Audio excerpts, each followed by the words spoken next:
Hello guys. तो अभी मैं लेकर आया हूँ केंद्रीय भंडारण निगम की तरफ से पोस्ट आई हुई हैं, जिसमें कि जूनियर पर्सनल के लिए असिस्टेंट के लिए टोटल 16 वैकेंसीज़ हैं। जूनियर एग्जीक्यूटिव के लिए 6 हैं। तो 29,000 से लेकर 90,000 तक का पे रहेगा और सेम दोनों में 28 ईयर सुलभी एज बताई गई है, उसकी भी एज 28 ईयर बताई गई है। जूनियर एग्जीक्यूटिव राजभाषा और जूनियर पर्सनल असिस्टेंट, ठीक है। और बाकी क्राइटेरिया देखा गया है, OBC ST SC के लिए एज रिलैक्सेशन भी दी गई है। बाकी इंपॉर्टेंट चीज़ें बस देखेंगे अपन, मैक्सिमम चीज़ें नोट करने लायक है वो आप कर लीजिएगा।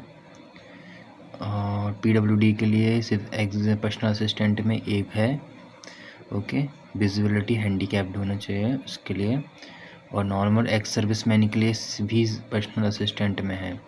और पोस्ट कोड कैसे सिलेक्शन होगा, तो ऑनलाइन टेस्ट होगा पर्सनल असिस्टेंट के लिए। जूनियर पर्सनल असिस्टेंट के लिए ऑनलाइन टेस्ट होगा, स्किल टेस्ट होगा, टाइपिंग और स्टेनोग्राफी का, फिर डॉक्यूमेंट वेरिफिकेशन होगा।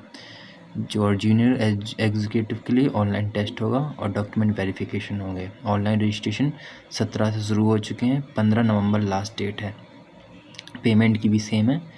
और कॉल ऑफ लेटर आएगा आपको 21 दिन बाद, अगर आप शॉर्ट लिस्टेड हो जाते हैं। फिर आपका एग्जामिनेशन की डेट अनाउंस की जाएगी, फिर कॉल ऑफ लेटर और फिर डॉक्यूमेंट वेरिफिकेशन के लिए आएगा। उसके बाद आपको कंडक्ट किया जाएगा स्किल के लिए, ठीक है। CVCC वेबसाइट में आपको टच में रहना पड़ेगा। जी आपको CEWACOR.nic.in की वेबसाइट है। और अप्लाई कैसे करना है वो अपन नीचे देख लेते हैं।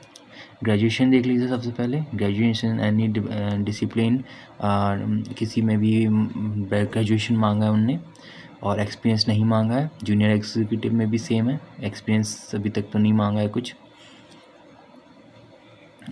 UGC की नॉर्म्स के अकॉर्डिंग ही चल रहा है ST SC OBC का जो एज रिलैक्सेशन है, ओके। और बाकी पूरा PDF थोड़ा देखना सही रहता है, अगर कोई चीज़ होती है वो छूट जाती है तो वो इसमें पता चल जाती है। आप पूरा देख लेते हैं अपन, है ना, छोड़ना नहीं चाहिए किसी चीज़ को। हाँ, एग्ज़ाम रीजनिंग पहला 20 क्वेश्चन रहेंगे 20 मार्क्स के, हिंदी इंग्लिश में बाई लैंग्वेज रहेंगे। कंप्यूटर एप्टीट्यूड के 20 क्वेश्चन रहेंगे 20 मार्क्स के, हिंदी इंग्लिश बाई लैंग्वेज। और डाटा एनालिसिस का 40 क्वेश्चन 40 मार्क्स के, हिंदी इंग्लिश। जनरल अवेयरनेस के 35 क्वेश्चन 35 मार्क्स के, इंग्लिश लैंग्वेज के 35 क्वेश्चन 35 मार्क्स के। उसके बाद आएंगे लैंग्वेज एंड कम्प्रिहेंशन के 2 क्वेश्चन 30 मार्क्स के, जो कि इंग्लिश के रहेंगे। 2 घंटे 30 मिनट का टाइम मिलेगा आपको। 182 क्वेश्चन 180 मार्क्स के रहेंगे।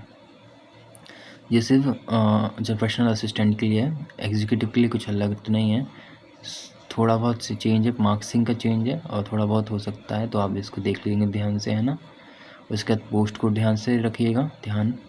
और बाकी और देखते एग्ज़ाम सेंटर का भी देखने में को मिलेगा इंडिया में, और वन कहीं सेंटर का तो नहीं बताया कि अलग अलग होगा, देखते हैं कहाँ हो सकता है।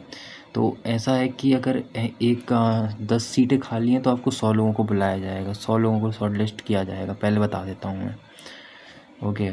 और आगे बढ़ते हैं अपन। पूरा पोस्ट में देखने की सही रहता है भाई, अच्छी चीज़ है ये, आदत अच्छी है। पूरा PDF देख कर चलना चाहिए, कुछ भी है ज़रूरी चीज़ है पॉइंट करो उसको और पढ़ो, है ना। आइडेंटिटी वेरिफिकेशन भी देख लेना, पढ़ लेना आप लोग। कैसे अप्लाई करना है वो भी दिया गया है, 15 नवंबर लास्ट डेट है। सिग्नेचर, स्कैन, थंब, ये सब कैसे, कितनी फ़ीस है, ये सबसे मेन है। ST SC OBC वालों के लिए एप्लीकेशन फ़ीस नहीं है, लेकिन चार्जेस रहेंगे 500, तो 500 रुपये। UR OBC के लिए 850 एप्लीकेशन फ़ीस और 50 रुपये, सॉरी 500 रुपये इंटीमेशन फ़ीस है, तो 1350 रुपये हो जाएंगे। तो आप देख कर चलिएगा, ठीक है। फ़ीस का भी मेड ऑफ पेमेंट UPI रहेगा, ऑनलाइन ही सब कुछ है।